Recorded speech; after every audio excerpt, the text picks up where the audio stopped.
I'd like to bring your attention to termination of HIV vaccine studies. These cuts make up $258 million. Secretary Kennedy, did you make the decision to terminate these studies? I didn't personally make that decision, but I understand You, why you, you sanctioned them. How could you possibly justify such an action? we've been studying an HIV, been promising an HIV vaccine since 1984. And every year Congress pours money into it, and every year Because they haven't come up every year it accomplishes cut the nothing. forward motion by getting rid of NIH dollars that critically do research that save lives, and because it hasn't happened yet, well, we haven't, sir. It's my time. It's my time. So, Tell me sir, one it's life. my time, sir. Show me Well, I can show you a whole lot of lives if you got a minute. I'm insulted that you would suggest that there aren't lives that have been lost. People are dying every day, sir. Representative Carter from Louisiana wasn't having it from RFK Jr. in his hearings last week or a couple weeks ago. The fact is, RFK Jr. is anti-vaccine. He's anti-science. He's anti-medicine. He's talking about banning scientists that work for NIH from publishing in journals like the Journal of American Medicine. It is just insane. And they approved him. The Republican Senate approved him. Senator Cassidy approved him. He doesn't even know what's going on in this. He claims he doesn't know about these studies being canceled. The fact is, the reasoning is saying that we keep funding these work to build a vaccine, and since it hasn't produced one, well, then it's a waste of money. No, science takes time, and it grows and it matures. You know, another example of this is how RFK Jr. Thinks that there's an explosion of autism, that autism is a new thing. He says it again in a recent speech. This is actually from his official account, the HHA secretary's official account video. He's very proud of this video. And look, watch how it works. I want you to watch this video. We talked about last week's episode about the gaslighting and the lies. Well, of course, we're going to talk about it again. But think about the way it sounds so reasonable, taken at face value. So I want you to watch how he talks about the explosion and growth of autism. In 1970, the scientists conducted the biggest epidemiological study in history of any country in the world. They looked at every child, 900,000 children in the state of Wisconsin, and they were specifically looking for autism. And they knew what autism looked like. And they did follow-up checks. It was an extraordinary study. They found 3 children. So it was the rate of autism at that point was 0.7 per 10,000. Less than 1 per 10,000. A month ago, we released the newest data, which show that 1 in every 31 American kids has autism. And it's actually probably a lot worse than that because we gather that data state by state, and some states have better collection systems. The best collection system is California, and they're showing 1 in 19 kids has autism, 1 in 12.5 boys. This is unsustainable.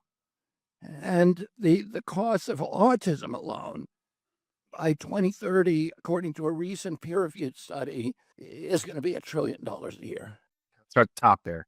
In 1970, scientists, and I even wrote it down, they knew what autism looked like. And they studied 900,000 children in Wisconsin and found 3 autistic kids. Okay. I'm going to turn 60 next year. I was 5 in 1970. And I know for a fact we had autistic kids in my school, in my neighborhood. And they didn't even call Asperger's syndrome a thing until recently. And now we call that autism. What he's saying is they didn't know what they were looking for. They didn't know what autistic was. That weird kid who was really into trains and nothing else probably was autistic. He just wasn't severely autistic, where he was non-functional in society and needed to be homeschooled.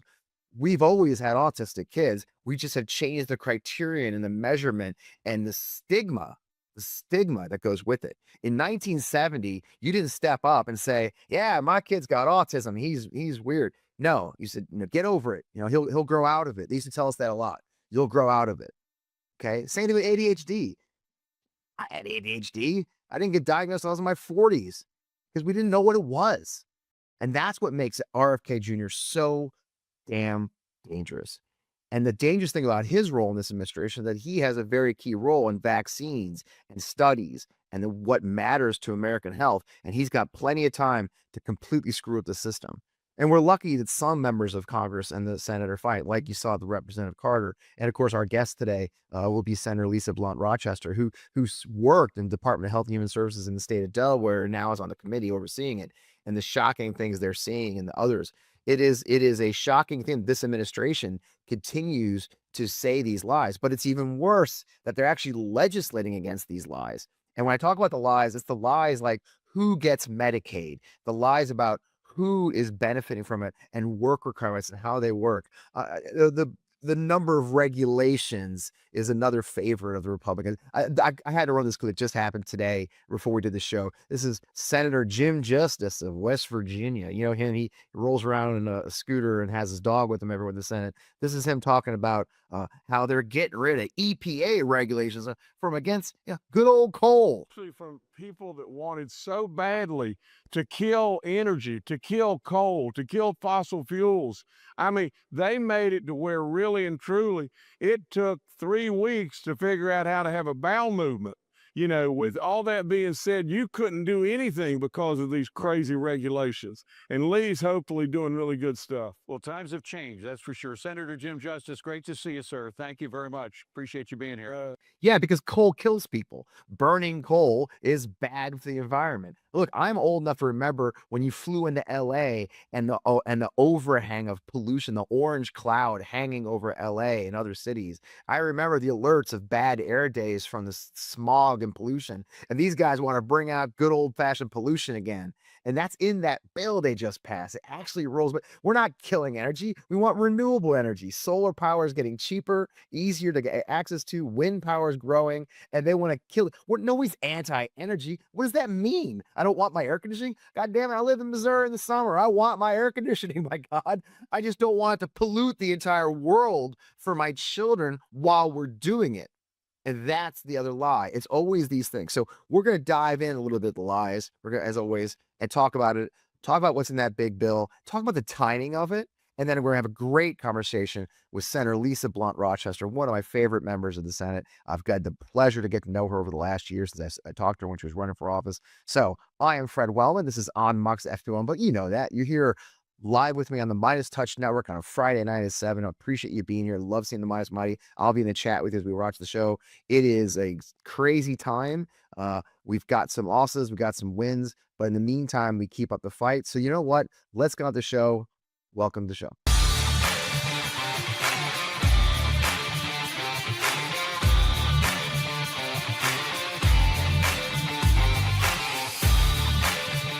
Welcome. Again, I'm Fred Wellman. This is On to F. Wellman, our exclusive show right here on the Midas Touch Network. Man, it is great to be back with you guys again. I hope you had a good holiday weekend. Thanks for watching the show, even on Friday night. A lot of you turned out. I appreciate it. I was out hanging out, but I'll try to be here tonight.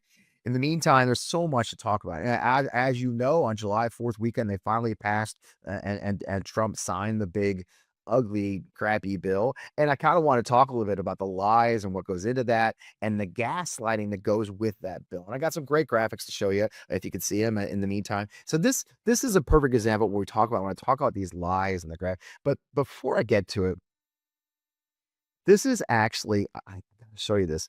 This is an actual post for the Department of Homeland Security's official social media post. This is an actual post from your United States government. Yes, that's real. That is from the Department of Homeland Security. Fire up the deportation planes. My body of machine that turns ICE funding. And they took a meme, some kind of weird, bro meme, and turned into a meme about deporting human beings. Because in that bill, they have made the Homeland Security and ICE one of the largest armies in the world, to be honest with you. It is truly, there's more funds going to ICE now than the Russian army's budget. And that's what they've done. They passed a bill that changes everything and it is very, very dangerous. And this is the things that drive me crazy. You guys know this if you watch the show, how crazy and angry I get on the gaslighting and lies. And this is the official document that came out from the White House talking about what's in the bill. And it's hard to see on the screen, so I'll read a few of the top ones. First, the top left delivers the largest tax cut in history for middle and working class Americans. Okay, No, it doesn't. Okay. It is a tax cut, but it's a tax cut for, it doesn't say it's using like with everything with this administration and the Republican Party today. What it doesn't say, it also delivers the largest tax cut in history for the upper 1%, billions of dollars. Why? You can now get a tax break on your private jet, folks. Congratulations. You can get a break on your, so when you afford your private jet, you don't have to pay tax on the sale. Talks about bigger paychecks of 10,000 or more in annual take-home pay for animals. That is not a family to get a $10,000 more in annual take-home pay for the tax breaks. A family making 800, let's say if you're an average family making about 100,000, in my congressional district, I live in Missouri 2nd District, the median income is $99,000, which is pretty high. That family will maybe get $1,700 to $2,200 a year in tax breaks. Certainly not 10,000. Imagine how much you have to make to get a $10,000 more in annual take-home pay for families. No tax and overtime. We're going to talk about that. They literally have in that document, you can see it, no tax on Social Security. That's not in the bill. There's no such thing in the bill that says there's no tax on Social Security. It doesn't exist. It's a fantasy in Trump's mind. It goes on. You can go on. I'll put this on the website later. Rescinds billions in green new scam funding. That's things like resilience for communities to resist climate change. That's not a Green New scam. By the way, there was never a Green New Deal. It never got passed. That was helping places like Kerr County, Texas, resist higher rain mounts and flooding. Like we just killed over 100 people in Texas. That's the money they slashed. They cut they lie saying the deficit's going to go down. That's a lie. On and on. This entire thing is bullshit. Deports at least 1 million illegal aliens a year. Make the largest, again, on phase 2 of the border wall. I love that. Finishes phase 2 of the border. What does that mean? It's a 2,500-mile border, okay? We're just finishing phase 2. Just so many lies in this. And I think that's what's so frustrating for so many of us who are trying to deal with this and get the truth to elected officials, get the truth from elected officials to other Americans and tell them what's really going on is we're being gaslit, right? It's not true what's in that bill. But this is the interesting part to me, and this is a great graphic I stole from the internet because that's what I do. Sorry.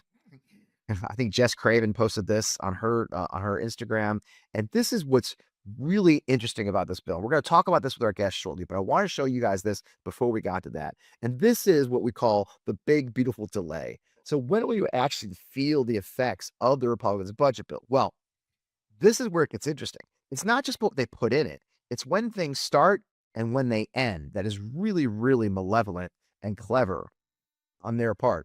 And I've got to give, actually, no, I'm not going to give them credit. It's kind of, it's like that joke online about, you don't actually have to give ISIS credit. I'm not going to give the Republicans credit, but the malignant things they do and the evil of what they pull off. For example, if you notice the red on that chart on the right side as you're looking at it, that's the things that don't start until after the election. So they're going to end the advanced premium for taxes for ACA immediately. So right away, tax premiums for the Obamacare, the ACA, those end in December 2025 because they've really wanted to. But the work requirements, they don't kick in until January of 2027. A month and a half after the next election. Caps on Medicaid, month and a half election. New out-of-pocket costs, charges up to $35 after the election. More. Food assistance SNAP, well, the work reporting requirements for SNAP are going to kick in right away. But states being forced to take up to 50% on their own, which is going to cost a lot of states. Like, look, many states are poor, okay? Republican states. I live in Missouri. When they're forced to take an additional 15% more, which could be hundreds of millions, if not billions of dollars at state level budget, this is basically an unfunded mandate. This is where the federal government, see, they're saying they're not cutting it. This is the game. They're not cutting it. They're just making the states, it's states' rights, y'all. We're gonna give more power to the states. The problem is most states, many states, especially Republican states, ironically, can't afford more budget, or they don't want to. Where Texas, where they have plenty of money, so they cut taxes, and now they have less. That doesn't kick in till after the next election. Okay, so once they're safely through the midterm, then they're going to cut food aid to people. All the clean energy incentives, they're going to end the tax credit for purchasing electric cars right away because they hate them. Use electric. Okay, so your energy prices are all going to start going up right away. Right away, you're going to see higher energy costs. That's in the bill. Timing is everything. Tax changes. State tax exemption, This is the one that they said in that first chart is to save. This is the clever one. It saves family farms because when a family farm's passed to the next generation, there's a huge estate tax. Okay, how many of the actual thing? But the actual thing is billionaires and multimillionaires, really the bulk, they don't want that tax. So that's a permanent tax. So this is where it gives them. Once you see at the top of that chart, that's a permanent tax forever, beginning in 2026. Forever, the estate tax goes up from 10 million to 15 million. Okay, that is right away. So they've already blessed their billionaires and multimillionaire donors with that opportunity. But the rest of us, oh no. So this is where they touted the tax deduction for tips. That's just 2 years. It ends just after the next presidential election. Cute, right? Same thing with the ones, overtime compensation ends at the next election. 6 to 8 tax deduction for the over the age of 65 ends after the next election. So it's temporary. So the estate tax for multimillionaires and billionaires, that's permanent. No tax on tips, breaks for seniors. No, that's just 2 years. For some reason, they can't quite explain. I was fun seeing like Mike Lawler go, oh, yeah, this is normal. This is normal, and the SALT caps, which is very complicated, that's also temporary. Look, all the things that people really want in that bill that they touted, they're all temporary through the next. So the pain starts after the next election and the good stuff ends after the presidential election. That's what they're doing. That's what's so malign and malignant about this effort. And then the final one I want to talk about before we go to our wonderful guest, and we're going to talk about this as soon as I get to her, is this, you may have seen this clip from Brooke Rollins, the agricultural sector. If you don't understand, ag department actually handles SNAP because it's food, right? But this is her talking about how we're deporting people and how we should handle that now. Because the big lie about who's on Medicaid. But I can't underscore enough. There will be no amnesty. The mass deportations continue, but in a strategic way. And we move the workforce towards automation and 100% American participation, which again, with 34 million people, able-bodied adults on Medicaid, we should be able to do that fairly quickly. Thank you. 34 million able-bodied people on Medicaid should be able to take over farm worker jobs. Get grandma's lazy ass out of that nursing home, you guys, and get her out there picking some onions. That's literally what she's saying. By the way, those able-bodied people on Medicaid, they might be those autistic people that RFK Jr. was talking about at the top of the show. They may be single parents with 2 kids who have Medicaid because they can't afford income. The overwhelming the majority of people using Medicaid have jobs already. They have jobs already. Okay. They just don't get paid enough or get enough hours to get health care, or the company doesn't have health care. Millions of Americans depend on it for affordable health care. And they think they're just lazy people sitting around the couch who, let's say they actually exist. Let's just say this lazy guy playing video games, 29-year-old lazy guy that Mike Johnson just fantasized about in a really weird way, that they exist. But if they live in Rhode Island, they can't pick onions in California. It's delusion and lies. And too many of our fellow Americans buy this bullshit. So it's our jobs to break through it and say, here's the truth. Isn't it weird that the estate tax for millionaires is permanent? We didn't even get in there. The tax break for jets is permanent. Okay. All the tax breaks for rich people are permanent. The tax breaks for regular working folks, they end after the election. That's the bullshit of the Republican Party. So I'm thrilled to have a great guest to talk about all that. We are so blessed to be friends with Senator Lisa Blunt Rochester, the junior senator from Delaware. Delaware. Great to have her. Let's do our sponsor break with Quince and get right to our interview with Senator Lisa Blunt Rochester. Thanks for being here. I love hanging out with you guys. Let's get on with it. It's heating up now here in the Midwest, and I need clothes that fit right and don't make the heat worse, right? I'm too old to chase trends, but I am all about stuff that fits right, feels good, and actually lasts. That's why I keep coming back to Quince. Their lightweight layers and high-quality staples have become my everyday essentials. And they have the kind of stuff you actually wear on repeat, like breathable flow knit polos, crisp cotton shirts like this one, comfortable, lightweight pants that somehow work for my weekend hangouts at concerts or meetings and for dressed up dinners, because that's what I do these days. And the best part for me is that everything with Quince is half the cost of similar brands. By working direct with top artists and cutting out the middlemen, Quince gives you the luxury pieces without all the markups. Quince only works with factories They're safe, ethical, and responsible manufacturers and premium fabrics and finishes. So I don't do a lot of business meetings anymore, folks. I mean, I need comfortable, casual clothes that I can throw on, head to a concert, a shoot interview like this. Quince nails that for me. They're comfortable, stylish, flattering, and what I like the most, super easy. I love the lightweight, breathable fabric of the polos and these shirts. I wear them on repeat. So I want you to stick to the staples that last with elevated essentials from Quince. Now go to quince.com/Fred for free shipping on your order and 365-day returns. That's QUINCE.com/Fred to get free shipping and 365-day returns. Again, I hope you guys will do this. That's quince.com/Fred. Thanks, Quince, for being a sponsor show. Thanks for the cool clothes. As I've been mentioning for a while, I joke a lot that there are certain members of the Congress and the Senate that when their staff calls says, "Hey, would you love to have them on?" I drop everything. And you saw Andy Ken last week on Too Late to Cancel. Well, this week I've got my dear friend, who I like to say is a dear friend, Senator Lisa Blunt Rochester. I think the last time we talked, she was still the at-large delegate for Delaware, but now she is the junior senator from Delaware after having served in Congress from 2017 on. Ma'am, so good to see you. Welcome to On Democracy. Great to see you, Fred. Great to see you now sitting in my Senate office. I actually get No. this, and it's good to be with you again. And thank you so much for what you are doing for this country. I mean, and ultimately for the world. And so when you call, I always say yes. All right, I gotta keep that in mind.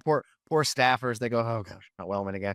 There's so much going on. I know you got a vote coming up, but you just passed that massive reconciliation bill. It's full of benefits for the rich. Just a ridiculous array of weird things from luxury jets being not taxed and stuff. But it's an even a bigger array of attacks. I think like what I just call working class Americans. There's this gap. I think I sound like a socialist now, but there really is a difference in this bill. There's two different worlds that it addresses, isn't it? And it's all timed out. It feels like to kind of gaslight Americans that everything's okay. Like the Medicaid cuts, they don't come in, right? Can you tell us a little bit about? I mean, does it surprise you? I mean, you've come from working class roots yourself, like us. Yeah, I have to say, um, I actually took a minute to go around to each of my Democratic colleagues and say, give me one word that describes this bill. And we did like a montage.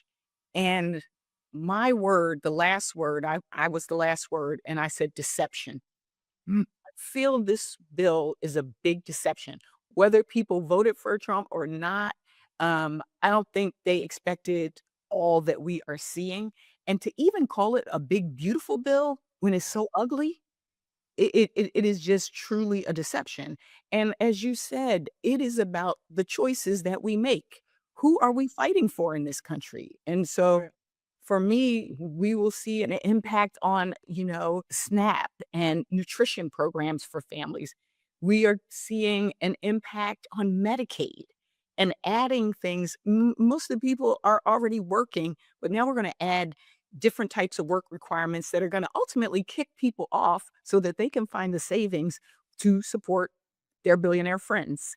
And I think the other piece of it is the hypocrisy to say that we're making all these cuts we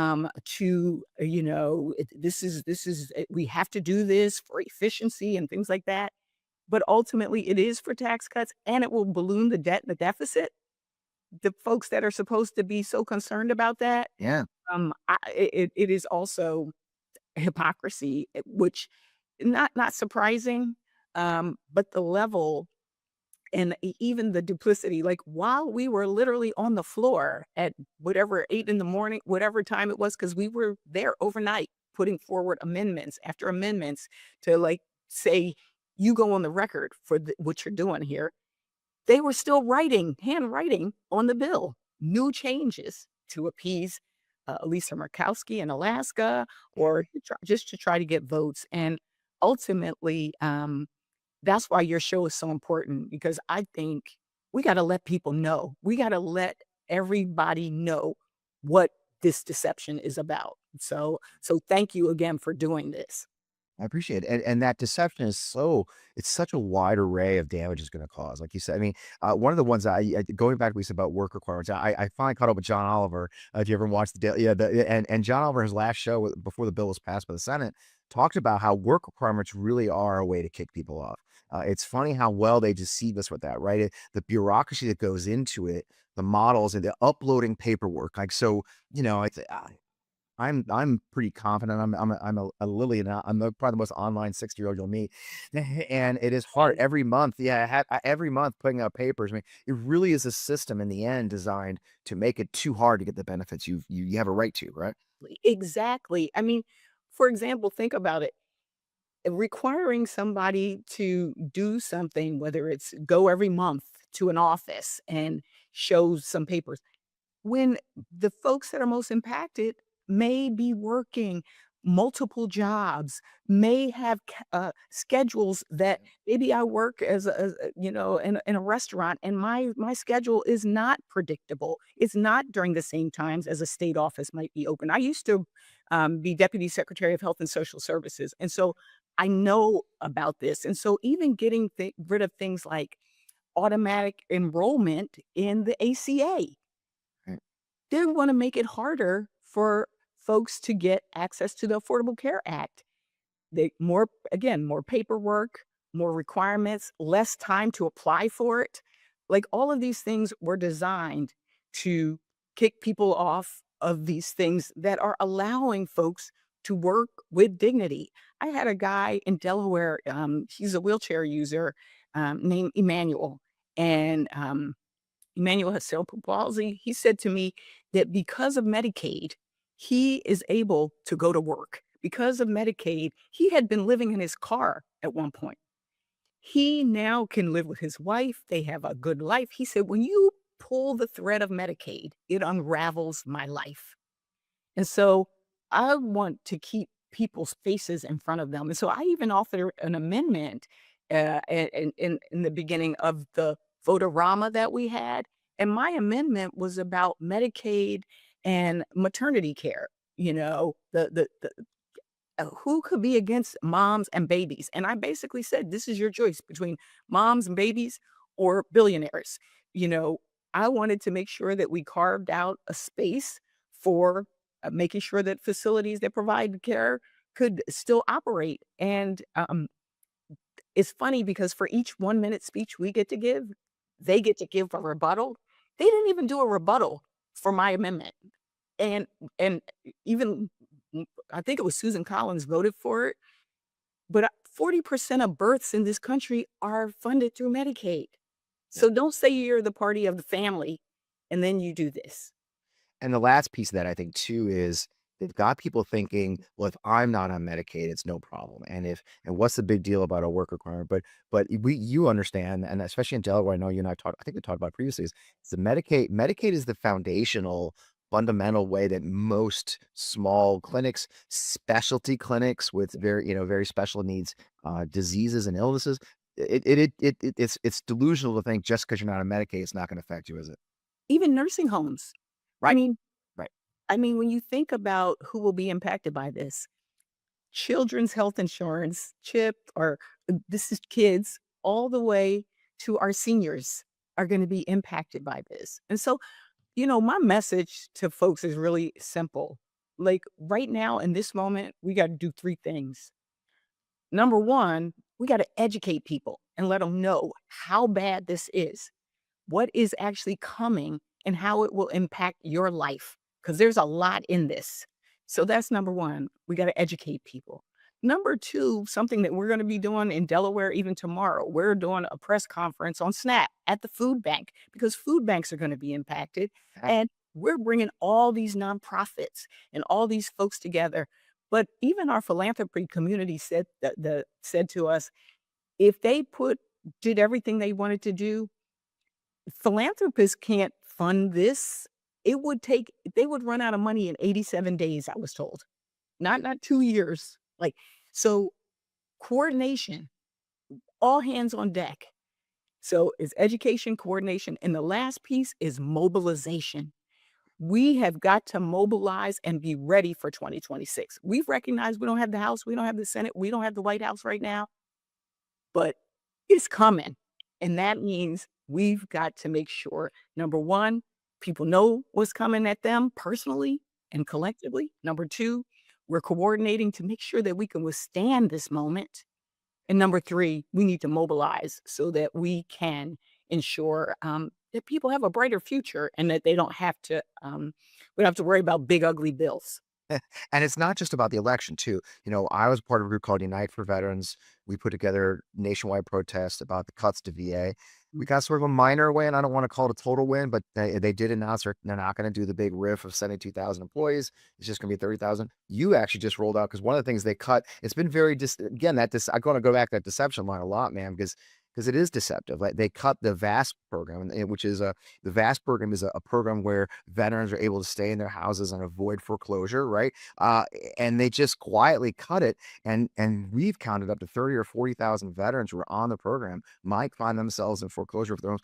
I think you introduced a bill to roll it back, right? Yes, yes, actually a bipartisan bill and it's supported by the VA. The Senate side, the House side actually has already passed it. And so we're hopeful that we're going to do it too. And I think that's important for us to remember. Like you said, even these small wins are not small and they all add up.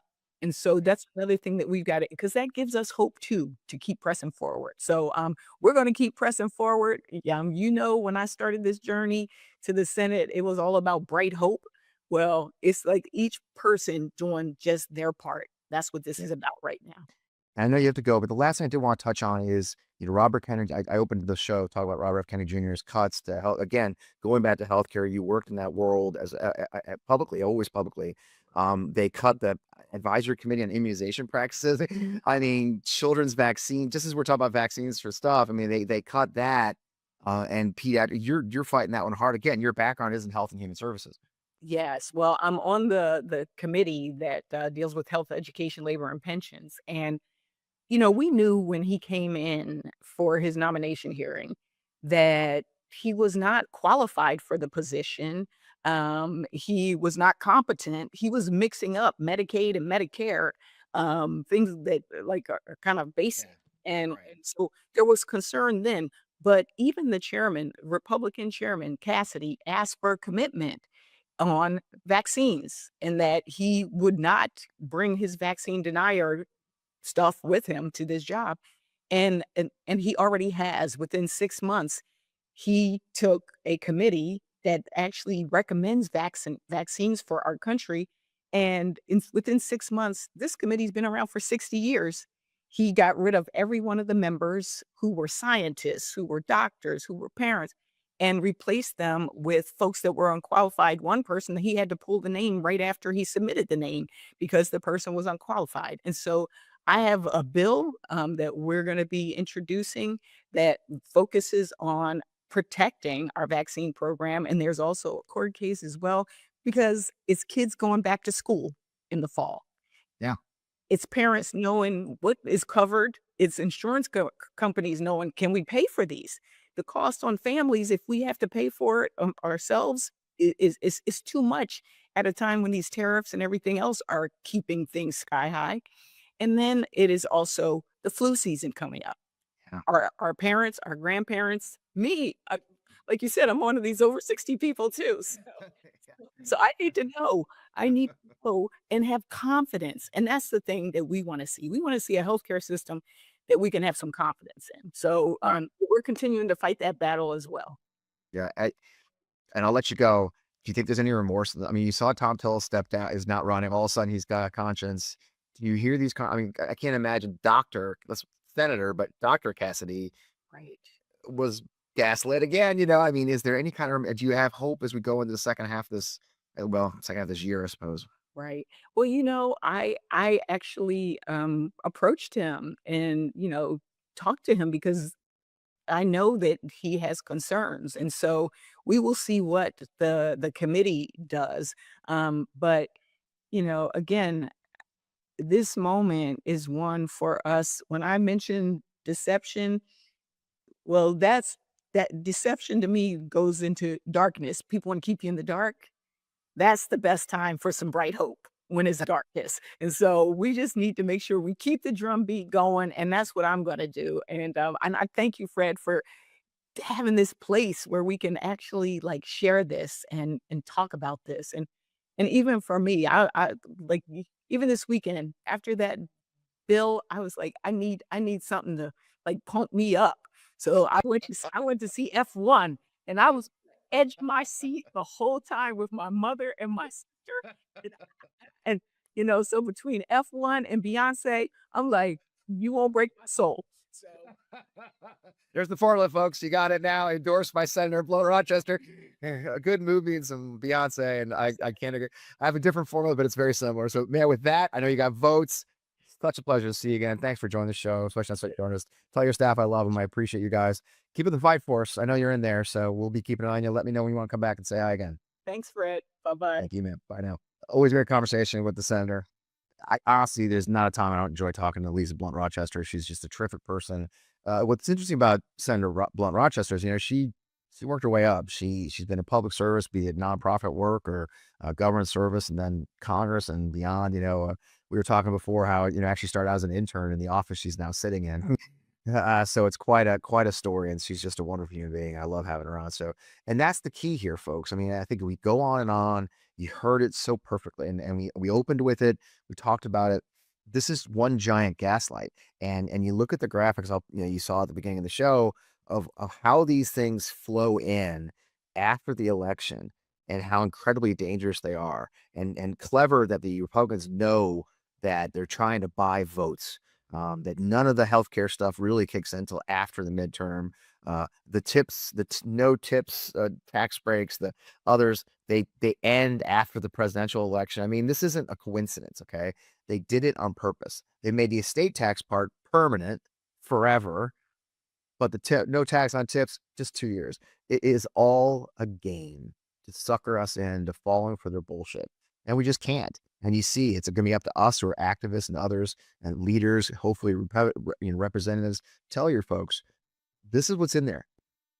Don't be fooled. Why a family making $100,000, a family household making $100,000, yeah, they're going to get $1,700 to $2,200 maybe or so in tax breaks, which will be offset if they happen to have student loans, because the new servicing fees will be $2,000 a year as well. On and on like that. Every single thing in this bill is carefully measured to take away something that gives the working class at the same time they're giving you something. The goal is that 900 pages of bullshit, and to fool you into thinking, guys. So all they got to do is highlight the good stuff. No tax on tips, and then lie to you about what work requirements really mean. So there's a lot there. We'll keep trying to educate folks. I'm sure we'll be ready. In the meantime, thanks for joining the show Friday night here on the Midas Touch. We love having everybody here. It's so good to see so many of you. I appreciate you being here. Another great week. It is so important that we keep up the fight. Every day I was in a meeting this week. Someone asked, like, Fred, what can we do? Should we go to Washington and protest? Like, no, you don't need to go to Washington. Do it right in your hometown. We need people to see fighting. We need to see people fired up. I'm not talking violence. I'm talking about peaceful and patriotic protest. It says it's clear to us we will not accept these changes to our lives, and that our representatives not representing us. And so start at home. I always tell you, start at home. I'm going to tell you a little secret, folks. There isn't a political campaign on earth that doesn't need volunteers. It's never happened in the history of ever where somebody's going to say, no, I don't need your help. They do. I'm not talking about what level we're talking about. I'm not going to talk about what party we're talking about. There isn't a political campaign on earth that's ever existed ever that doesn't need your help. And so please sign it. In the meantime, we've got an all new On Democracy, or excuse me, Too Late to Cancel. Jesus, me and my names. Too Late to Cancel this Sunday. We got a great lineup, another great comedy panel. Our friend Lace Larrabee's coming back. I can't wait to share it with you. We're going to talk more about these issues and other issues. It's a great time. Sunday mornings, 11 Eastern, 8 a.m. Pacific, which is why it's so hard to get guests from the West Coast. And we'll be joining each other live, talk about the issues, have a few laughs, and keep going. And of course, as you know, we're right here in the Midas Touch every Friday night, 7 p.m. Eastern. And as well, the most important thing, I got to plug it, you got to go to our Substack. We are growing a wonderful Substack community. Thank you for Substack folks for joining us here for this show. I posted there too. That is fpwellman.substack.com. Lots of good stuff. I'm doing a lot of writing these days. I got time to write. So I hope you'll join us there. It's free to join. However, we're encouraging people to upgrade to paid so we can pay for all this wonderful work. An intern satchel keeps me out of trouble, and others. It's so important to have you do that. If you can afford it, I'd love you to upgrade to a paid subscription so we can keep up this good work. In the meantime, thanks for joining us. Keep up the fight, and I will see you next week.